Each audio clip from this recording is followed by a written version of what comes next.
Prime Minister Pham Minh Chinh on April 9 held talks with his Spanish counterpart Pedro Sánchez, who was on a 3-day official visit to Vietnam, during which the two sides agreed to boost comprehensive cooperation between the two countries in the coming time. The Vietnamese leader emphasized similarities in geostrategic locations, rich cultural tradition and history, and hospitable people between the two countries, saying that these serve as catalysts for deepening comprehensive cooperation across multiple areas, from politics, diplomacy, trade, investment, to strategic fields such as defense, security, science, technology, infrastructure, renewable energy, and sustainable development. The leaders underscored the pivotal role of economic, trade, and investment cooperation as a key pillar of the country's strategic partnership.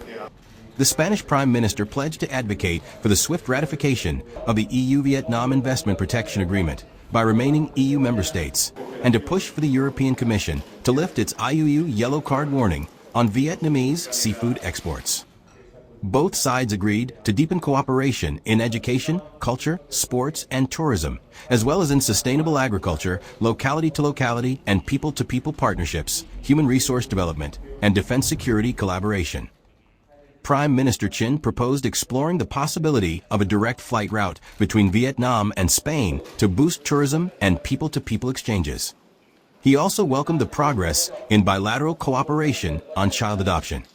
The two leaders affirmed solidarity, cooperation, multilateralism promotion, and upholding international law as key principles in addressing global challenges. They agreed to maintain close coordination and mutual support at multilateral forums and international organizations, particularly the United Nations and ASEAN-EU framework. Regarding the EC issue, both leaders highlighted the water's importance for international maritime traffic. They affirmed their support for Vietnam's and ASEAN stance on resolving related disputes peacefully in accordance with international law, ensuring peace, stability, security, and freedom of navigation and overflight in the region. On this occasion, Prime Minister Sánchez extended an invitation to his Vietnamese counterpart to visit Spain for further discussions on strengthening bilateral strategic partnership. Prime Minister Chinh accepted the invitation. Following the talks, the two prime ministers co-chaired a joint press conference to announce the outcomes of their talks. Earlier the same day, Prime Minister Pham Minh Chinh and Prime Minister Pedro Sánchez witnessed the signing of 5 cooperation agreements between Vietnam and Spain.